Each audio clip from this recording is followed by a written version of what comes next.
Hola a todos, hoy estamos de nuevo en otro capítulo de este podcast que estamos haciendo con tanto cariño para intentar aclarar muchas dudas, intentar hablar de temas que me preguntáis mucho en redes sociales, y por eso hoy he invitado a Xenia a que esté con nosotros porque creo que ella nos puede ayudar mucho a aclarar un montón de dudas sobre los trastornos de la conducta alimentaria, porque Xenia es psicóloga general sanitaria y aparte tiene mucha formación y mucha experiencia porque has trabajado en centros de trastornos de la conducta alimentaria durante mucho tiempo. Bueno, de hecho, las prácticas de la carrera ya escogí esta clínica, por tanto hice el tiempo de horas de práctica que estipula la carrera, y después seguí trabajando durante 1 año y medio más. Por tanto, pues al final fueron 2 años de hospital de día, en las que, por supuesto, se aprenden muchísimas cosas, de las que te gustan y de las que no.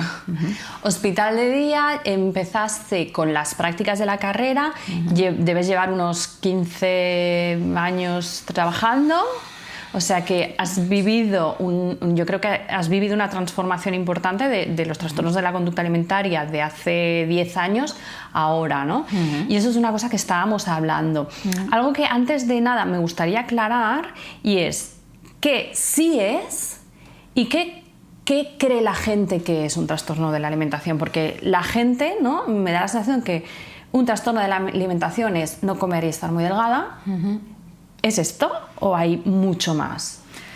Claro, aquí en este ámbito también diferenciamos a veces lo que es un trastorno de la conducta alimentaria y un desorden alimentario, ¿no? Porque puede haber un desorden que quiere decir que tienes una mala relación con la alimentación, por ejemplo, ¿no?, que tienes hábitos que no son saludables y que en ciertas situaciones puede derivar en un trastorno de la conducta alimentaria. Pero un trastorno de la conducta alimentaria implica muchas otras cosas. De hecho, es un trastorno de salud mental, y eso también es súper importante que quede clarísimo, porque si no se puede tender a pensar que son problemas con la alimentación, y no, es un trastorno mental, porque aparte de que es un trastorno multifactorial, es decir, no hay un solo factor, una sola causa que determine que tienes un trastorno de la conducta alimentaria, sino que normalmente se juntan varios factores, varias causas, ¿no?, que confluyen en un momento determinado, que normalmente suele ser preadolescencia, adolescencia, es cuando puede estallar más este trastorno, y que implica muchas otras cosas que no solo un problema con la alimentación. Digamos que en la metáfora del iceberg, ¿no?, la alimentación está como lo más visibilizado, arriba de todo, en la punta, lo que antes se puede observar, ¿no?, pero por debajo hay muchos otros problemas, ¿no?, que son de causa emocional sobre todo. Puede haber causas genéticas, por supuesto, una predisponibilidad a nivel genético. Puede haber problemas a nivel de contextos, es decir, problemas familiares, ¿no?, problemas a nivel de estudios, porque también es una época en la que los estudios exigen muchísimo de parte de esa persona. Por tanto, pueden ser cosas que estén influyendo, ¿no?, aparte de una personalidad que de por sí ya tiene unos riesgos, ¿no? Hablabas de la diferencia entre trastorno y desorden. Claro, el desorden te puede llevar a acabar, desorden en la alimentación te puede acabar derivando en un trastorno, pero también hay gente que sale de eso, ¿no?, de este desorden. ¿Y qué es lo que implica que pueda salir o no? Claro, aquí decíamos también, ¿no?, puede ser que incluso la alimentación familiar, ¿no?, pues ya sea un tipo de alimentación que a nivel de salud mental pues ya no favorezca, ¿no?, esas familias pues que le dan mucha importancia a la dieta, ¿no? A la dieta no como dieta restrictiva, sino como a lo que se llama alimentación saludable, ¿no? Y en el momento en que se comienza a ser como una obsesión, ¿no? Claro, un poco de esto, o la obsesión de hoy en día de comer súper healthy, ¿no? Claro, ahí puede empezar, unido a todos esos factores que hemos dicho, ahí puede empezar ese trastorno, por ejemplo, ¿no? El hecho de que pues yo tenga ciertos problemas o ciertos problemas con mis amigos o a nivel de estudios o a nivel laboral o a nivel familiar o de pareja, ¿no? Haya situaciones que no estoy sabiendo gestionar bien, ¿no? Y encima en casa pues hay mucha atención a ese aspecto, ¿no? Claro. Ahí es donde yo siento a lo mejor un poco de control, de decir, bueno, esto lo tengo más o menos controlado, ¿no? Y empieza esa obsesión con, bueno, al menos algo de mi vida está controlado, ¿no? Controlar. Y lo voy a controlar al máximo, ¿no? Wow, esto es súper interesante porque al final dices, hay una parte emocional, bueno, en una parte no, el trastorno es totalmente emocional y la necesidad de controlar algo.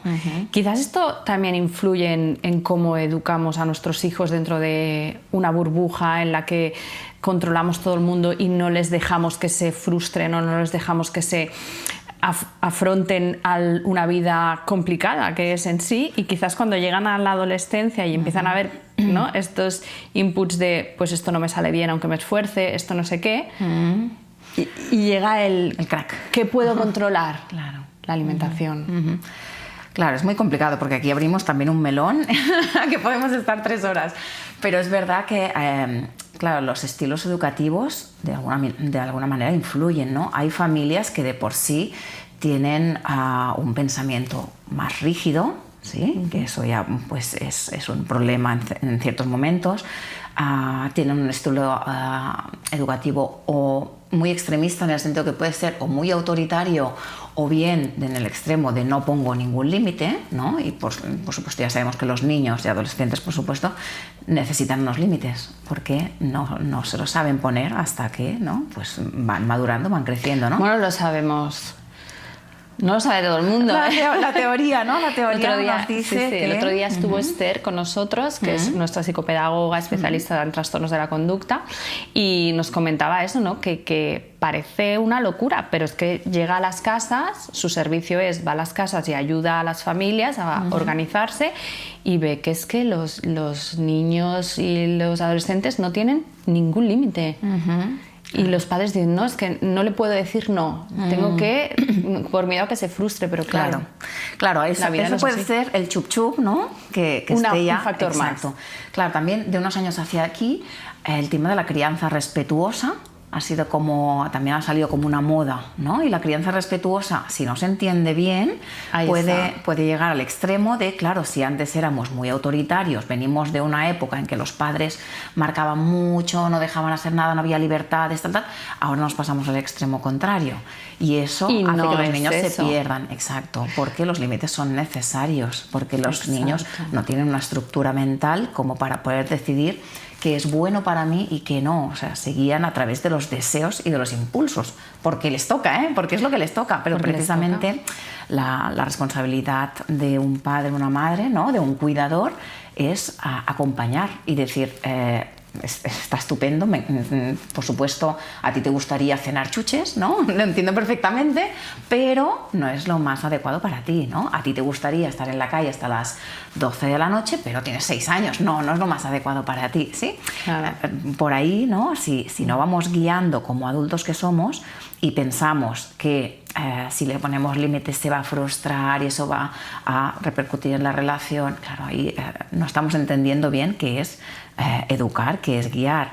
En esos dos extremos, que puede ser o bien coarto todas las libertades y toda esa capacidad de autonomía que tienen que ir adquiriendo los niños, o bien al contrario, les dejo que ellos solos vayan haciendo, ahí los niños se pierden, ¿no? Claro. Es verdad que en los trastornos alimentarios tendemos más a familias autoritarias, familias rígidas y familias muy exigentes. Estoy hablando de extremos, pero tendemos más a eso, ¿no? Y ahí es donde también se generan esas creencias del niño, niña o adolescente de qué esperan de mí en casa. Y eso también es muy importante, ¿no? Ya no como reflexión consciente, qué esperan de mí, sino, claro, si yo llego a casa con un 7 bueno, está bien, pero a lo mejor el próximo examen puede sacar un 8 o un 9. Todo eso, día a día, ¿no? Esos pequeños comentarios, ¿no?, van generando esa sensación de que esperan mucho de mí, por ejemplo, ¿no? Y va generando esa autoexigencia, ¿no? Porque hay esa exigencia también desde fuera, ¿no? Entonces, esa autoexigencia unida, como decíamos antes, ¿no? A muchas otras cosas, esa personalidad también que puede ser más sensible, que puede ser también incluso precisamente porque no hayamos trabajado esa capacidad de frustración, que no se sepa frustrar, ¿no? Si un día saco un 4, ¿no? Pues me tengo que frustrar, está claro, ¿no? A nadie le gusta suspender, por tanto, tengo que saber gestionar también esos fracasos, ¿no? Del día a día. Si eso lo unimos pues a esa educación, ese estilo más autoritario, ¿no? Que no hace falta decir espero de ti un 10 en cada examen, no hace falta decirlo. Eso se nota, se vive, ¿no? Entonces el niño dice, bueno, yo no puedo controlar, o sea, he estudiado todo lo máximo que he podido, pero no he llegado al 10, no lo estoy pudiendo controlar, pero el comer sí puedo controlarlo. Claro, pero ahí yo, por ejemplo, yo he estudiado todo lo que he podido y no he sacado el 10, ¿no? Ahí se va generando también esa creencia de algo malo hay en mí. Claro. ¿No? Porque si yo estudio y no saco lo que y encima en casa, pues bueno, no es que me riñan, pero bueno, no gusta, ¿no? O tengo un hermano mayor que, jolín, que es un 10 en todo, ¿no? Y yo no, hay algo mal en mí. Eso se va generando poquito a poco, ¿no? Entonces, a partir de ahí, ¿no?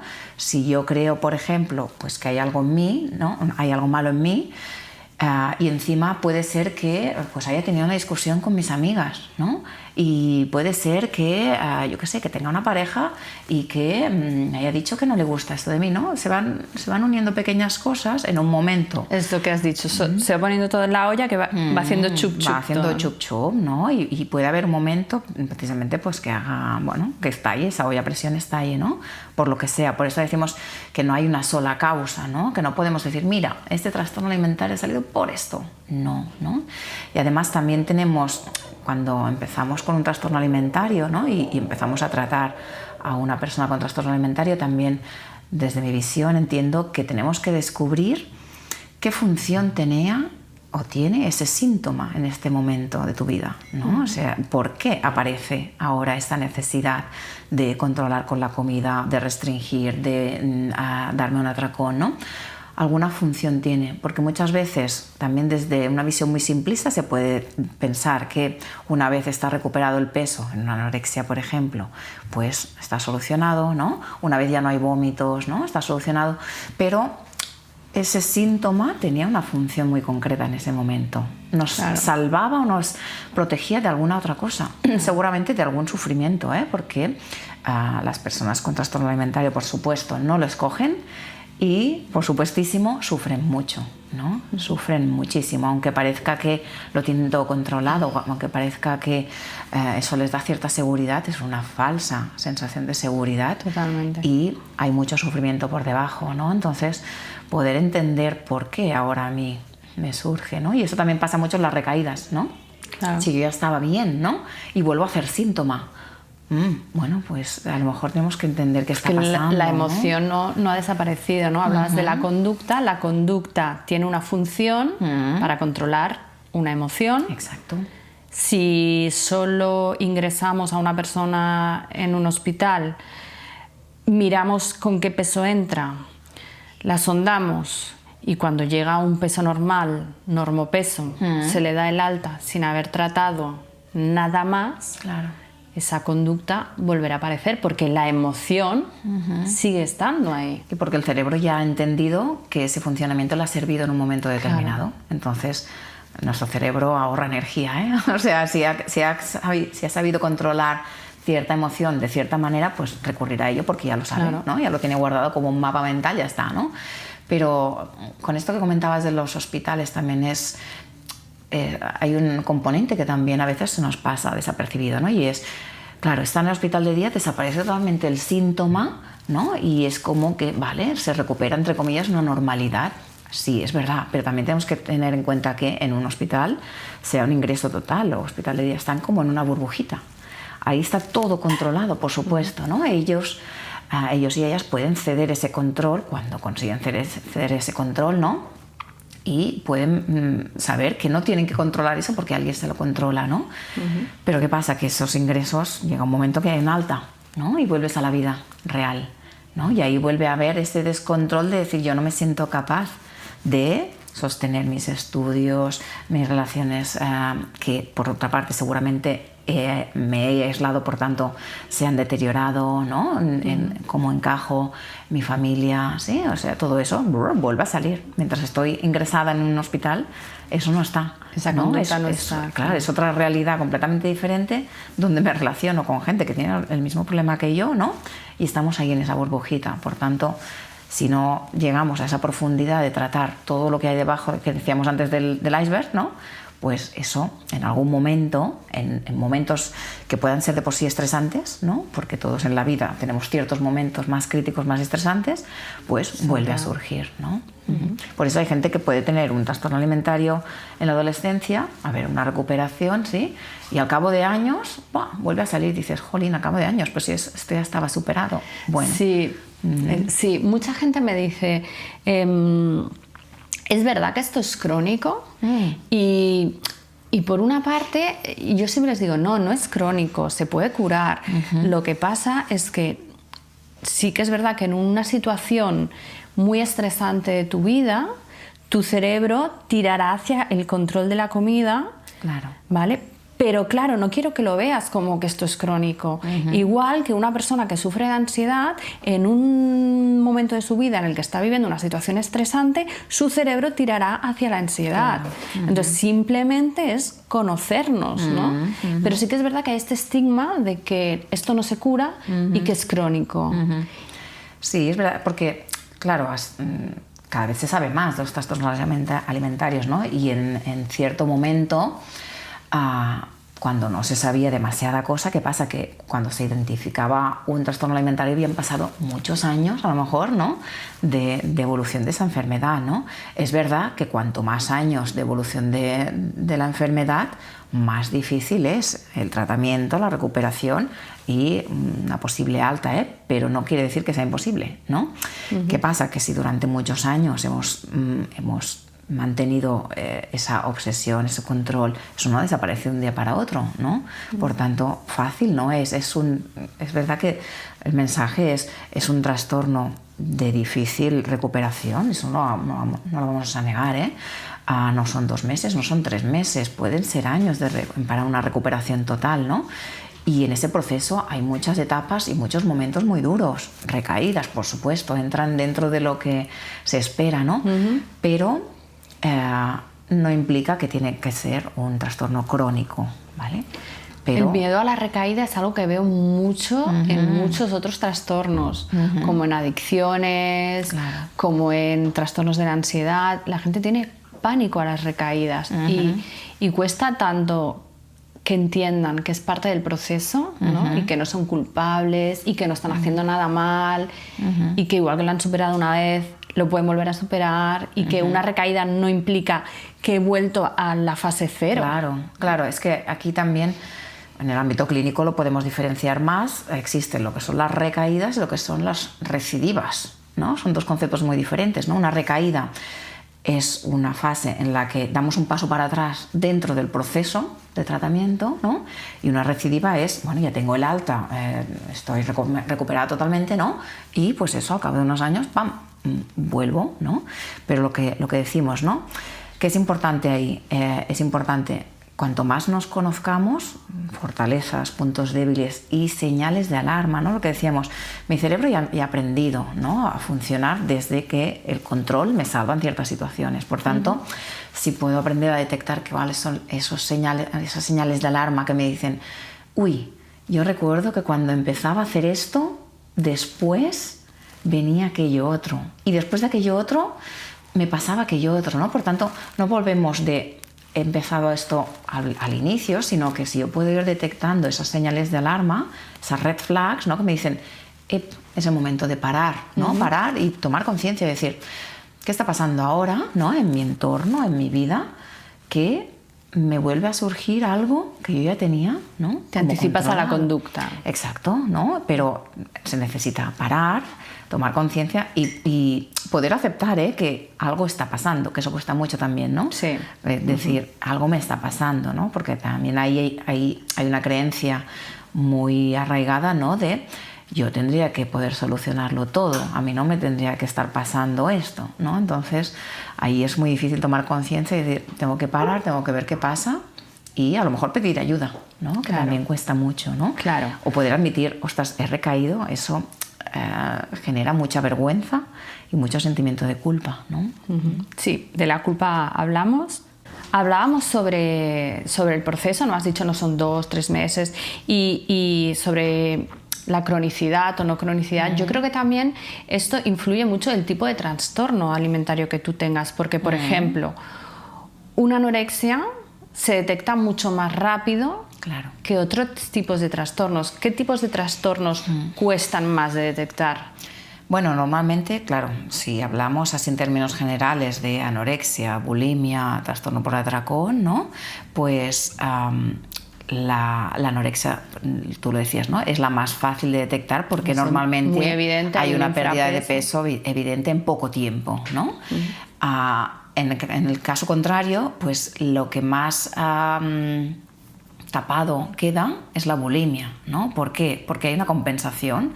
O sea, puede haber épocas o momentos de restricción, por supuesto, en la que yo hago una dieta muy restrictiva, ¿sí? Pero como esa ansiedad que hay de base no me deja acabar de controlar esa restricción, aparece el atracón, ¿sí? Y después del atracón, ¿qué pasa? Que por ese sentimiento de culpa, ¿no? De autocastigo también, hay una compensación. Por tanto, puede haber el vómito, ¿no? Puede haber hiperactividad, puede haber conductas como utilización de laxantes, de diuréticos, ¿no?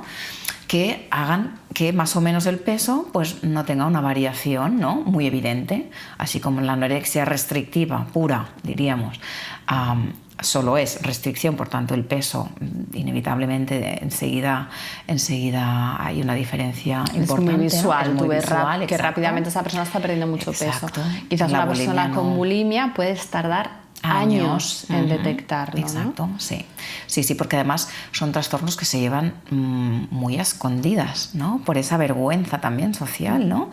Y la bulimia mucho más. ¿Por qué? Porque la anorexia, una persona con una anorexia, digo pura, bueno, por entenderlo bien, puede haber incluso esa sensación de triunfo, ¿sí? De estoy consiguiendo lo que yo quiero, que es cada vez adelgazar más, ¿no? Y cada vez me veo más delgada. Me están diciendo cada día qué delgada que estás, ¿no? Aunque yo no estoy de acuerdo y quiera seguir adelgazando. Pero es un refuerzo positivo. Es un refuerzo, exacto, a una conducta que es, claro, que es totalmente enfermiza, pero hay ese refuerzo, por tanto, ahí la persona entiende que lo está haciendo bien, ¿no? Desde la enfermedad, pero entiende que lo está haciendo bien. Desde la enfermedad. Por tanto, no hay esa vergüenza, ¿no? Así como si la hay en la bulimia, porque en la bulimia hay ese sentimiento de no he sido capaz de restringir o no he sido capaz de mantenerme en lo que yo quería, que era restringir, ¿no? ¿Por qué? Porque aparece ese crack, ¿no? Que es la ansiedad y el atracón. El atracón.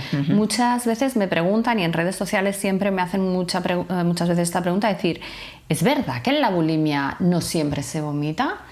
Y sí, porque en la bulimia la teoría dice que es un atracón y una compensación. Exacto. Sí que en la mayoría de casos hay vómito, pero como tú has dicho, hay otras maneras, ¿no? de compensación. Exacto. Entonces, esto puede hacer incluso que, pues eso, que no haya una fluctuación en el peso y se mantenga durante mucho tiempo. ¿Qué pasa en el trastorno por atracón? Claro, aquí no está la conducta compensatoria, ¿no? Existe solo ese nivel de ansiedad tan grande, ¿no? Que en momentos pues, lleva a hacer ese atracón. Cuando hablamos de atracón muchas veces pensamos en grandes cantidades de comida, ¿no? Y eso también puede ser muy engañoso, porque también puede haber personas delgadas con trastorno por atracón, porque a veces, precisamente porque decimos que es un trastorno mental, la sensación puede ser que si yo me como 4 galletas eso pueda ser un atracón, ¿no? ¿Me entiendes la diferencia? Quiero decir que la sensación es he comido demasiado o he comido cosas prohibidas, por ejemplo, ¿no? Y me he atracado, ¿no? Y a veces pueden ser pequeñas cantidades durante el día, pero no hay esa compensación, ¿no? Entonces, claro, el trastorno por atracón sí que se puede ver a nivel de aumento de peso, ¿vale? Pero no tiene por qué, ¿no? Porque a veces no son grandes cantidades. Vale, a veces no son estas...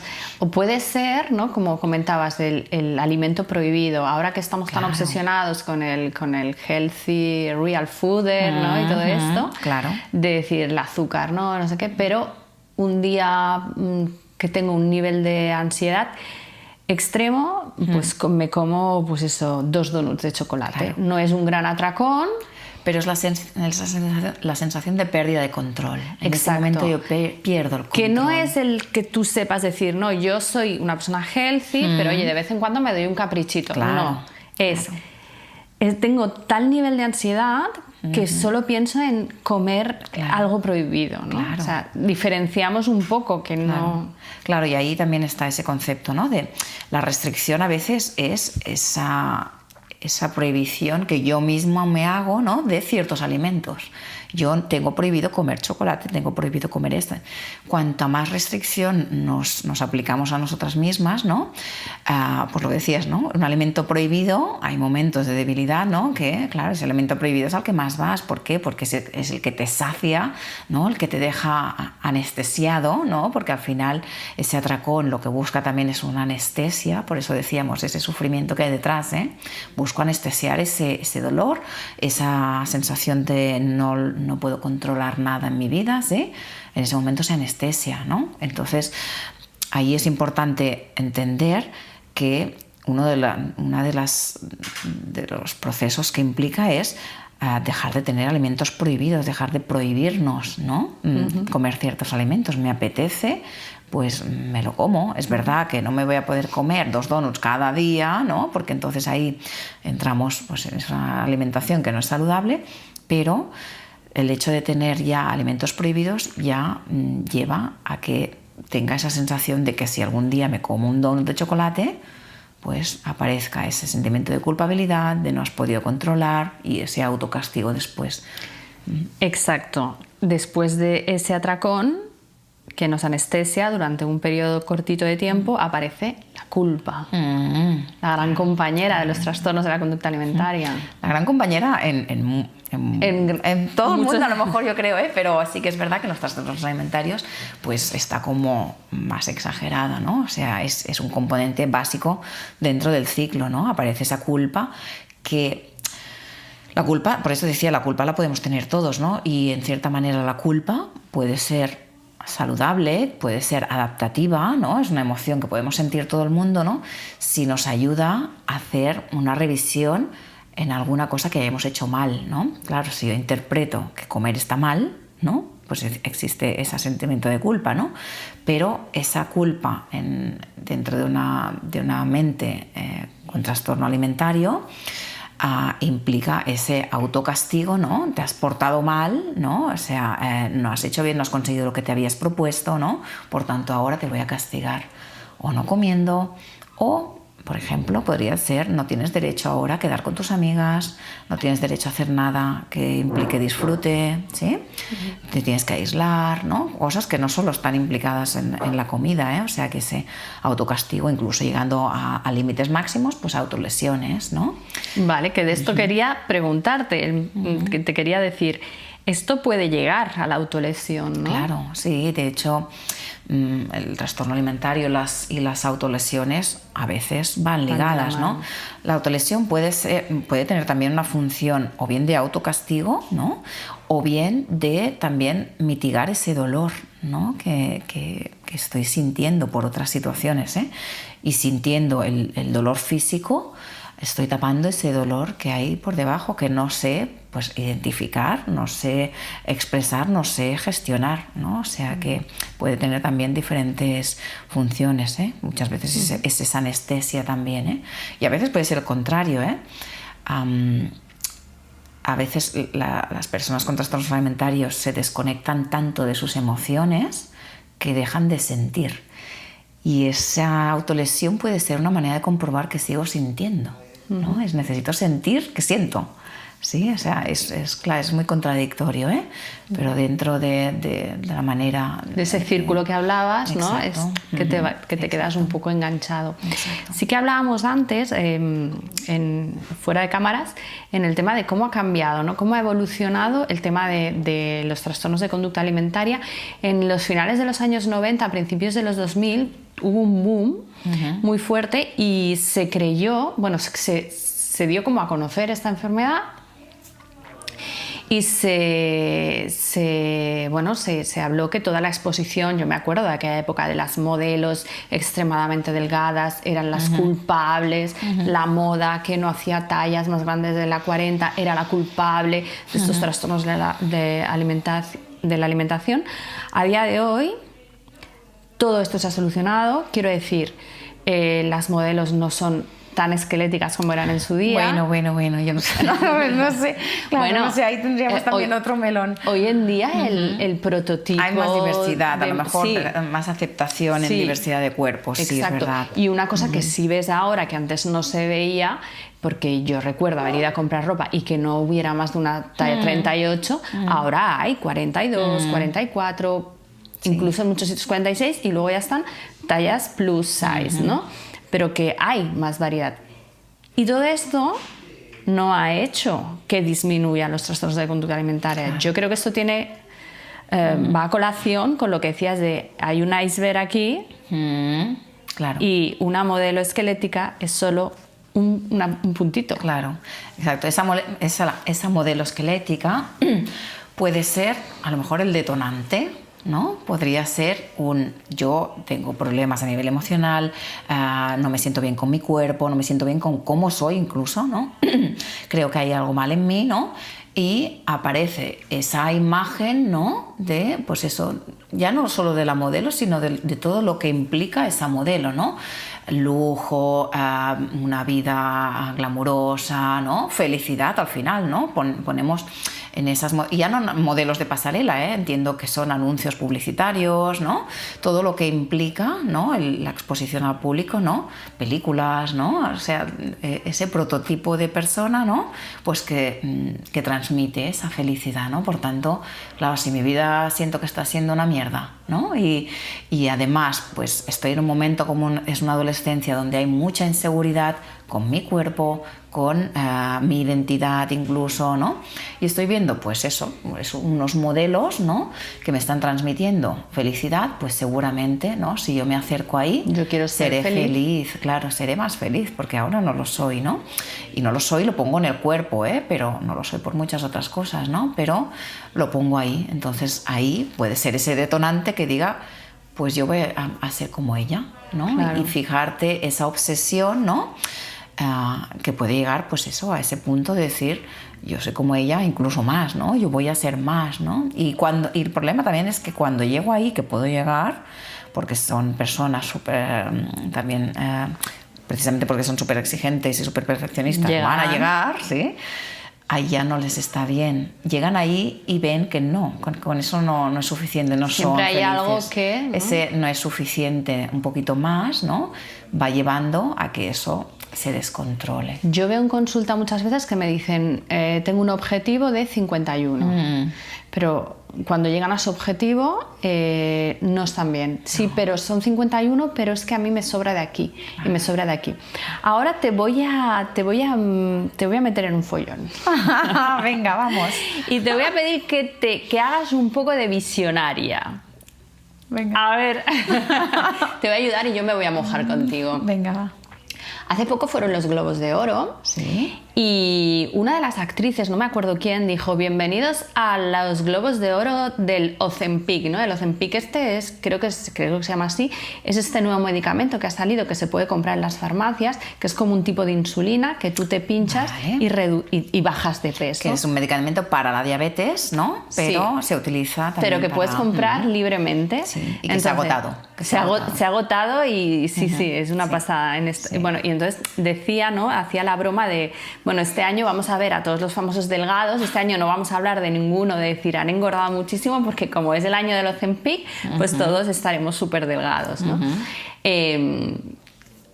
No sé si nadie se ha dado cuenta, pero esto es una compensación total, ¿no? O sea, que alguien...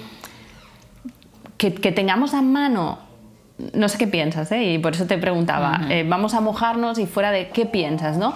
Pero que alguien tenga a mano una herramienta que compense tan rápidamente y que esté súper bien aceptada socialmente, ¿no es muy peligroso? Claro, bueno, sí, claro, igual que está bien aceptado el vapor, ¿no? Bueno, sí, socialmente, claro, ¿no? Está mucho más aceptado, ¿no? Porque se supone que has dejado de fumar, ¿no?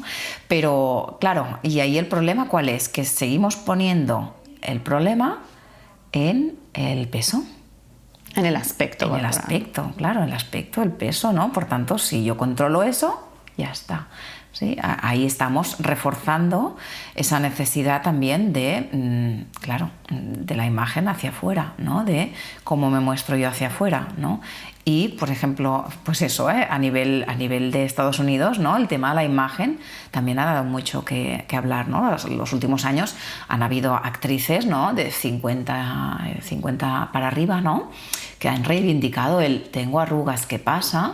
Ya no tengo el cuerpo de hace 20 años, ¿qué pasa? ¿No? Ya no me llaman, ¿no? Y eso, claro, es muy duro, ¿no? Es decir, realmente es que es verdad que estamos focalizando en la imagen corporal. Y bueno, claro, en Estados Unidos, en la industria cinematográfica de Estados Unidos, tal cual, ¿no? O sea, que es una presión también muy dura. Y esa presión estética está...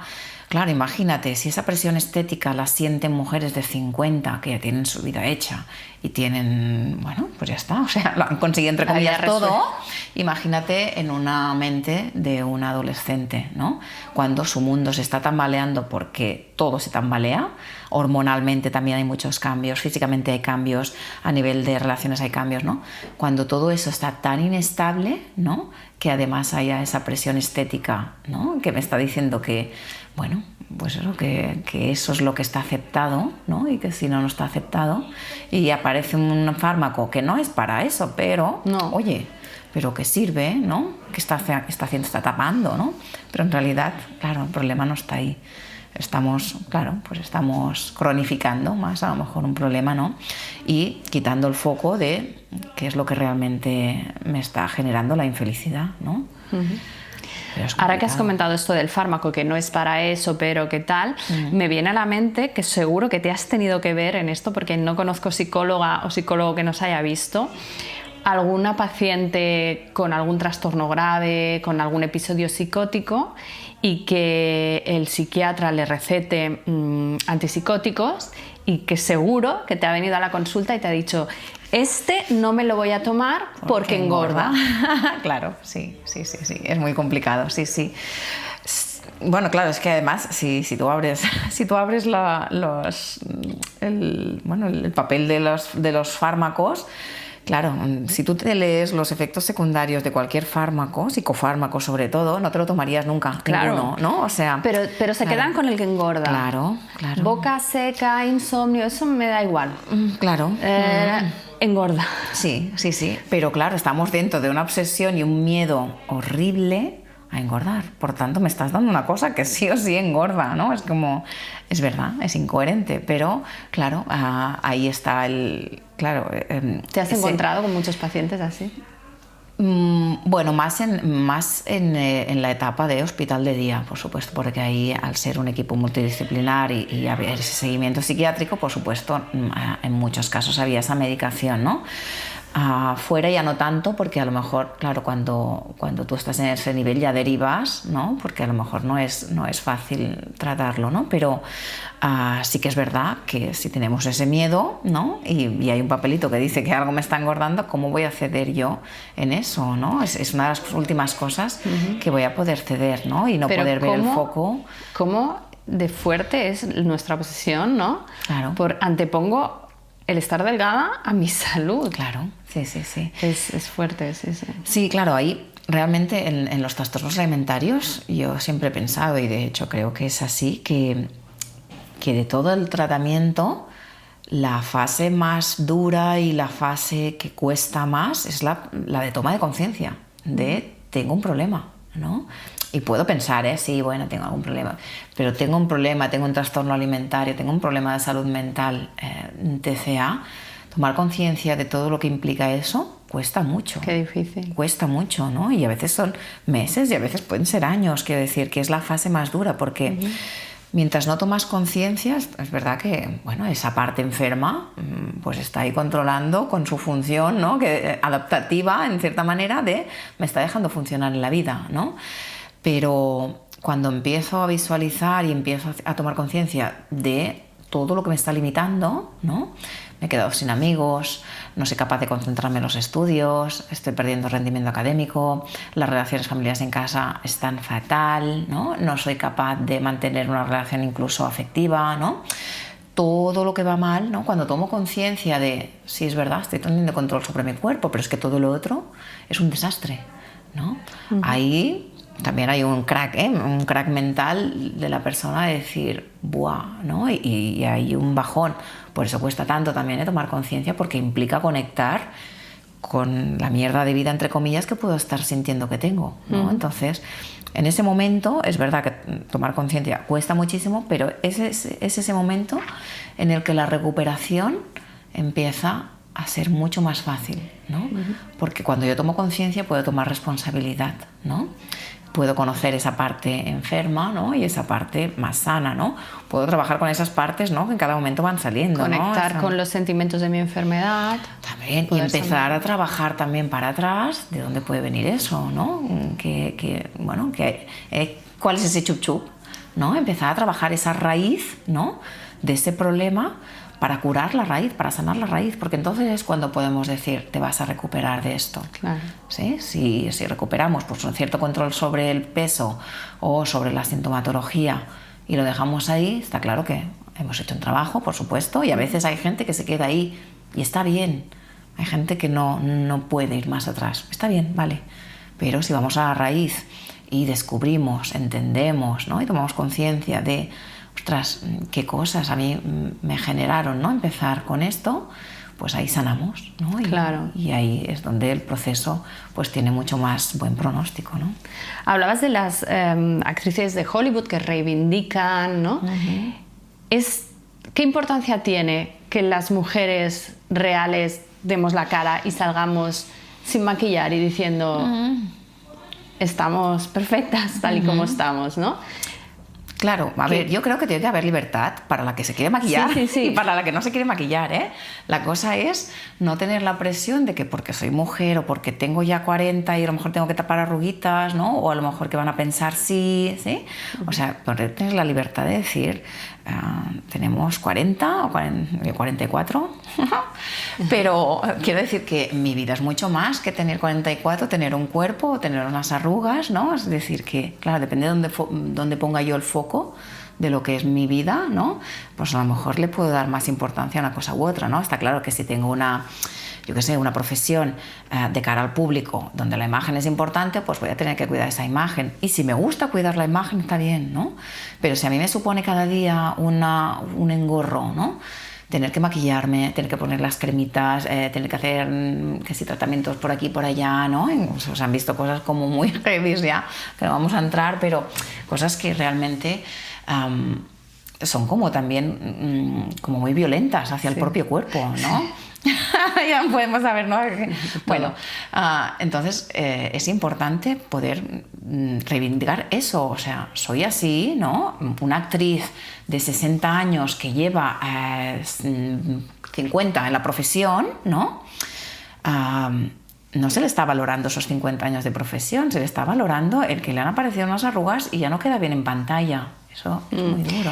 Tú has dicho que tenías 44, yo tengo 42, somos de la misma época. De nuestra época, uno de los booms fue Pamela Anderson. Bueno, Super claro. Pamela Anderson, ¿no? Y hoy en día está haciendo una reivindicación increíble. Sí. Va a todos los sitios sin maquillar.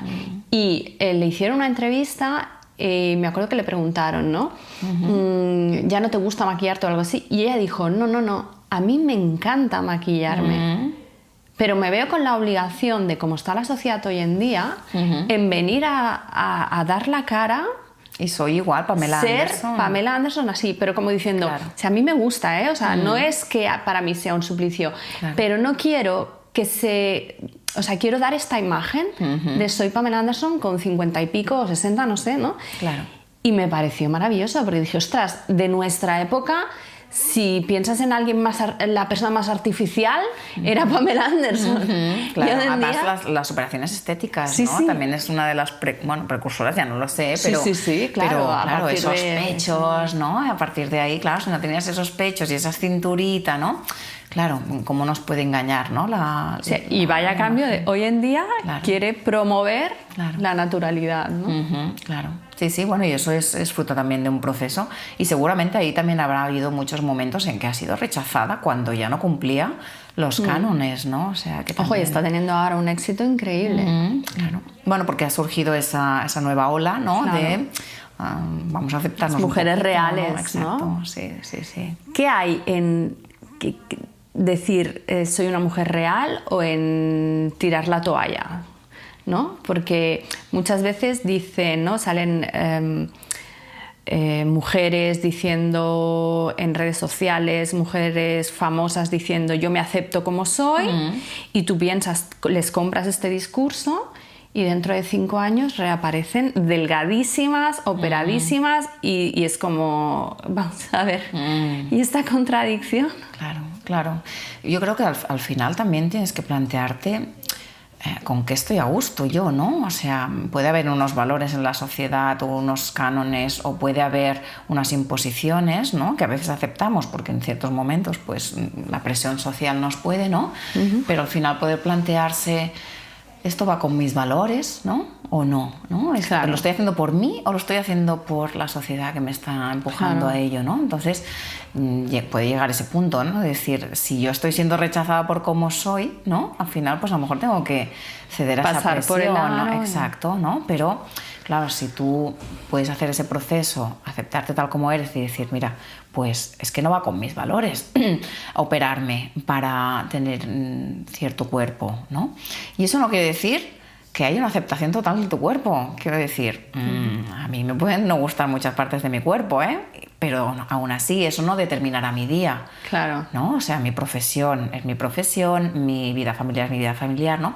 Y mi cuerpo es una parte de ello, ¿no? Y al final... Es una parte de mi vida, pero Exacto. ¿qué valor le doy a esa parte de mi Exacto, vida? claro. ¿La pongo en primer puesto o la pongo en un puesto...? Claro, y no quiere decir que haya una aceptación total de mi cuerpo, ¿no? Siempre habrá partes de nuestro cuerpo, de nuestra imagen que no nos gusten, y la cosa es esa, ¿no? O sea, si eso se convierte en el foco, ¿no? De mi vida, en mi obsesión, ¿no? Y mi día gira en torno a eso, pues eso puede provocar un problema, ¿no? Pero, quiero decir, porque a veces sí que es verdad que las personas con trastornos alimentarios piensan que tiene que haber una aceptación total de su cuerpo o que les tiene que gustar su cuerpo al 100%. No, perdona, tú un día te levantas, te miras al espejo y dices, madre mía. Y otro día dices, pues bueno, pues Oye, no está pues no tan está tan mal, no está ¿no? tan mal, ¿no? Sí, pero sales de casa y Es haces igual, lo mismo, ¿no? estáis Claro. comiendo, te hacen una foto, mira, dices, mira madre, qué mona sí, estoy. sí. Y al otro día te hacen una foto con los amigos y dices, hostia, qué mala cara tengo. Pues bueno, Claro, pues depende del día, ¿no? claro, Esto es, ¿no? Es lo sí, que sí. hablamos, depende cómo hayas dormido, depende... Claro, sí, o las mujeres, ¿qué pasa también? El ciclo de menstruación, claro, no es lo más tenemos en cuenta. hinchada, Exacto, menos pero, hinchada... Claro, y eso en los trastornos alimentarios también es una cosa que da mucho miedo, ¿ves? Eso no lo habíamos hablado, pero el tema de la menstruación, por ejemplo, da mucho miedo, ¿no? Porque implica muchos cambios a nivel físico, a nivel hormonal, ¿no? Y ese paso, ¿no? De, o bien aún no la tengo y tengo mucho miedo de que aparezca, o bien la tengo, ¿no? Y todos los cambios que ha habido a nivel corporal, ¿no? No me gustan nada, ¿no? Esa transformación a mujer, entre comillas, ¿no? Esos cambios generan mucho miedo, también mucha inseguridad, ¿no? Y en el fondo, muchas veces, la raíz también de un trastorno alimentario es ese miedo a crecer, ¿no? Sí. Es ese miedo a hacerme mayor, a no saber sí, controlar sí, mi vida cuando sea mayor, a si no hay mi padre y mi madre que están ahí, por ejemplo, ¿no? Yo sola no voy a saber, ¿no? Esa sensación de incapacidad. Puede ser este un motivo por el que cada vez vemos trastornos de la conducta alimentaria antes, Podría ser. ¿no? Por este Podría miedo a ser crecer. también, claro. de este miedo a afrontar un mundo desconocido. Sí, pero también fíjate que, claro, también aparecen antes porque también las redes sociales en general, ¿no? Nos están mostrando niñas con rutinas de skincare con 9 años. Hipersexualizadas. Claro, 9 años. Y ya están haciendo una rutina de skincare. Claro. No la hago Niñas que yo tienen, con 42. claro, pero niñas que tienen el control de tener pues una cámara, una ambientación, hacer sus vídeos, ¿no? Tener esa sensación de que tú puedes controlar tu vida, ¿no? Con 9 años, ¿no? O sea, claro, y eso la también da mucho importancia de miedo, la ¿no? estética, de También, todo lo... claro, o el unboxing este que se hace, ¿no? Mirad todo lo que me he comprado en Shein, por ejemplo, ¿no? Que es tan fácil, ¿no? Acceder a una plataforma como esta, ¿no?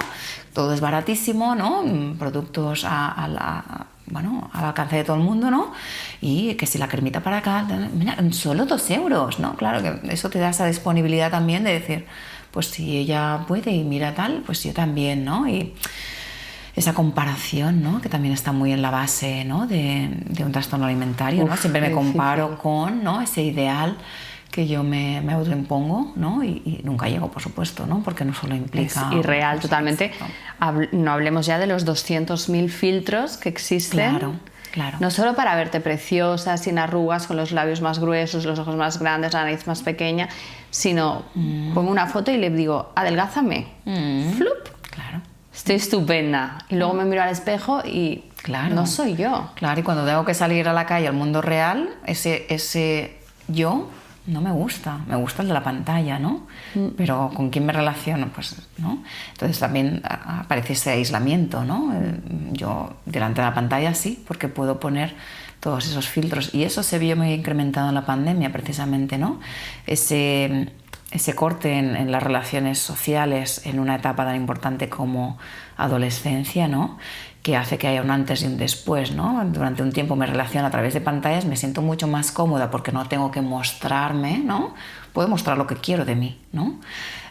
Pero lo que no me gusta, lo que no quiero, no lo muestro, ¿no? Claro. Pero llega el momento en que volvemos a la vida. Salir. Exacto, ¿no? Y tengo que volver a enfrentarme a esa parte rechazada de mí, a eso que no me gusta de mí y que creo que los otros van a juzgar de mí también, ¿no? Y ahí aparece también esa sensación de no voy a ser capaz, ¿no? Ahora estaba pensando en todos los jóvenes y las jóvenes que han dejado de ir a la playa con sus amigos un día, de ir a unas colonias porque eran con piscina, de ir a una fiesta porque era en bikini. Claro. Ese componente de evitación también es muy importante y se tiene que trabajar mucho, porque es verdad que empiezas a evitar todo aquello que te hace sentir incómoda, mal o fatal, ¿no? Esto es un síntoma. Danos unas pinceladas de síntomas o de alertas que los papás tendríamos que tener en la cabeza muy interiorizados para ir haciendo red flag, red flag. Vale. A ver, bueno, dentro de casa, por ejemplo, en lo que es el tema del peso y de los hábitos alimentarios, alguna ya la hemos comentado, pero por ejemplo, un síntoma muy claro es ese momento en que el niño o la niña, básicamente siempre hablo de niñas porque la proporción... Sí, el 90% ¿no? de los casos aún de así no tenemos que que olvidar que los niños, ¿no? También niños adolescentes también pueden tener trastornos alimentarios, por supuesto, pero básicamente esa niña que empieza a hacer unas dietas más restrictivas de lo normal, que empieza a estar muy pendiente de cuentas en Instagram de pues, hábitos saludables, dietas, alimentación fit, ejercicio físico, ¿no? Esa niña, por ejemplo, que puede empezar a ir al súper con su madre a controlar que entra en el carro, que no entra, a mirar las calorías de todos los alimentos que va a consumir, que entra más en la cocina de lo normal para controlar qué se está haciendo, cuánto aceite tiro aquí, cuánto, ¿no? Esas niñas que en la mesa empiezan a tener una conducta con la comida extraña, ¿no? Es decir, corta los alimentos muy pequeños, puede tardar 1 hora en comerse una hamburguesa, desmenuza todo, separa alimentos, por ejemplo, ¿sí? Conductas que dices, ¿no? Esto no lo hacías. Sí, eso es como... Te van llamando la atención. Exacto, ¿no? Pequeñas cosas que te van llamando la atención. O que come de pie, por ejemplo. No como de pie que tengo prisa, vale, una vez sí, pero siempre, ¿no? O que se levanta a media comida. O que después de comer, por ejemplo, va al lavabo, ¿no? Siempre, ¿no? Son conductas que te pueden llamar la atención. A nivel de comportamiento, se vuelven personas mucho más irritables. Están con un malestar muy intenso, ¿no? Y eso hace que estén más irritables, que haya como muchas más peleas, ¿no? Mucho más habituales, que se encierren más, que se aíslen a nivel social, por ejemplo, que reduzcan, ¿no? el grupo de amistades, ¿no? Que pues es eso, en su habitación, incluso en su cama, en su ordenador, encuentren lo único que les satisface, ¿no? Pues lo que decíamos también, es el único momento en el que, bueno, solo muestro lo que yo quiero. Creo que esas señales son como muy importantes, ¿no? También poder ver, ¿no? Si ha habido pues situaciones como, ¿no? Cómo está mi hija o mi hijo, ¿no?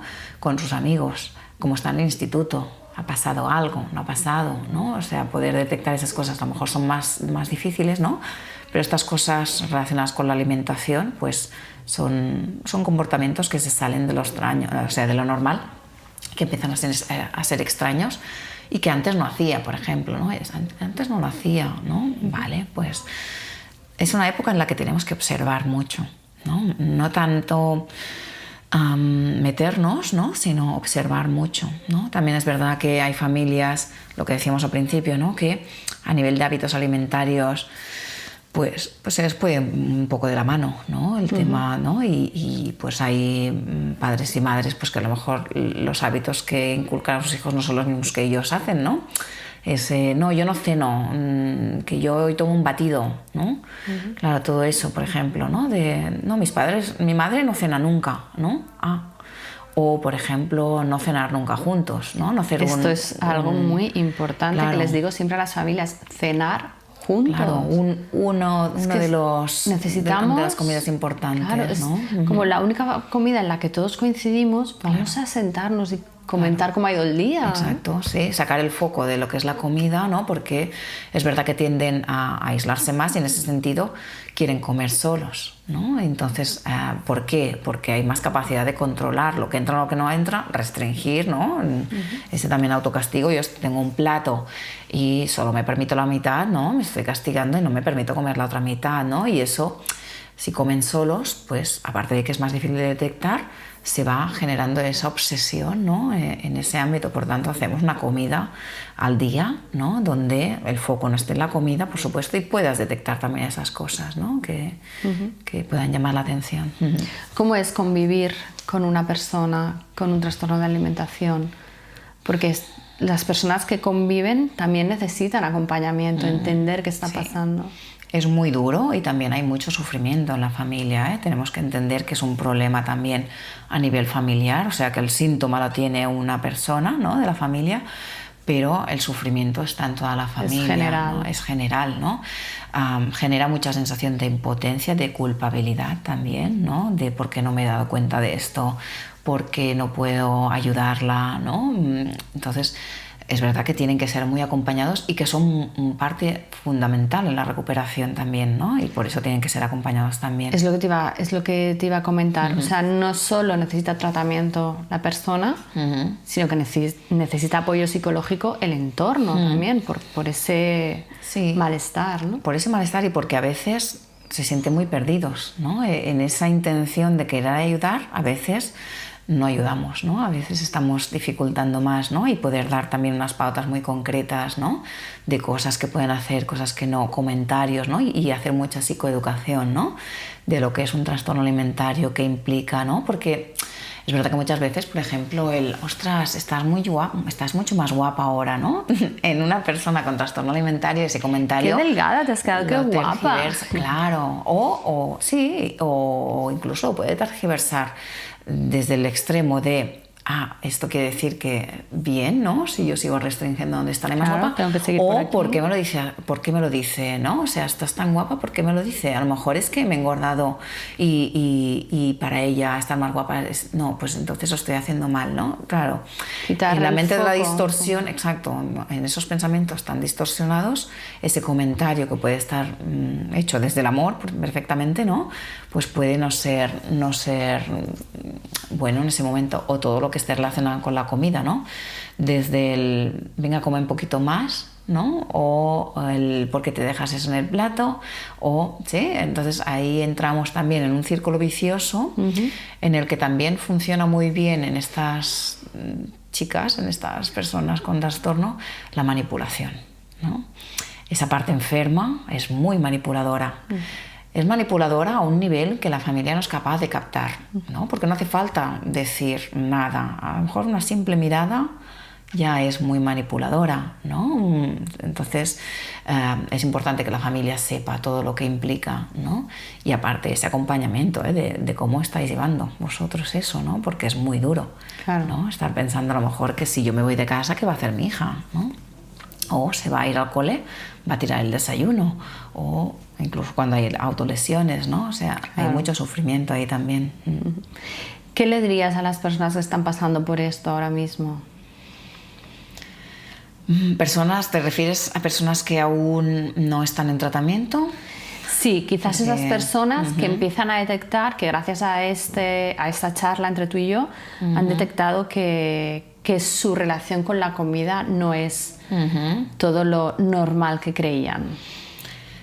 Bueno, les diría que por supuesto tienen que estar pasando momentos muy duros, ¿no? Y que tiene que ser muy duro.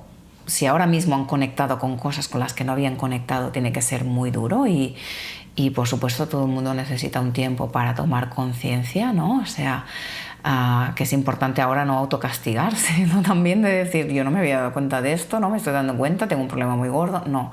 Bueno, lo importante por supuesto es darse cuenta, ¿no? Y es muy importante tener en cuenta que este trastorno precisamente porque es muy duro, no es yo no diría que no es fácil, diría que es imposible salir sola de este trastorno. Por tanto, un paso imprescindible es pedir ayuda, comunicar, explicar, mira, me pasa esto, ¿no? Aunque sea muy duro, porque hay mucha gente que precisamente por esa vergüenza de que pensarán, ¿no? Si yo digo que tengo esto, no dan ese paso. Pero tienen que entender que sin ayuda no van a poder salir de eso. Que esa sensación de no, yo lo estoy controlando, es una falsa sensación de control y esto normalmente va a más, ¿no? Necesitamos ese apoyo familiar sobre todo, pero apoyo social también, ¿no? Y en el momento en el que tú lo verbalizas, tengo este problema, normalmente la reacción siempre es de ayuda. Y va a haber muchos momentos en que tengas que pedir ayuda. Por supuesto, va a haber que revisar qué ha fallado, ¿no? ¿Qué ha pasado? Que eres una persona que normalmente no explica lo que le pasa, que tiene esa sensación de que tiene que poder sola con todo, ¿no? Que no voy a explicar por qué, jolín, en mi casa ya hay muchos problemas, ¿cómo voy a decir yo ahora que tengo esto, ¿no? Les voy a preocupar aún más, ¿no? Bueno, si estamos en este momento, es momento de decir, pues es lo que hay, ¿no? Y se tiene que pedir ayuda, ¿no? Porque solas no van a poder. Lo que decíamos antes, no tiene por qué ser una cosa de por vida, o sea, se puede curar, ¿no? Y la idea es que cuanto más ayuda cojas en este momento, también más fácil será para ti, ¿no? Sostenerlo, que va a haber momentos muy duros, por supuesto, ¿no? Depende en qué momento estés. Va a haber momentos muy duros, momentos en que vas a tener que dejar ese control, ¿no? De las manos de otra persona o de otras personas, ¿no? Y eso cuesta muchísimo. Pero que seguramente tampoco lo está pasando bien, ¿no? Se ha aparecido este trastorno alimentario, por tanto hace tiempo ya que no te estás sintiendo bien, ¿no? Y no mereces tampoco estar pasando por eso, ¿no? Mereces tener una vida feliz.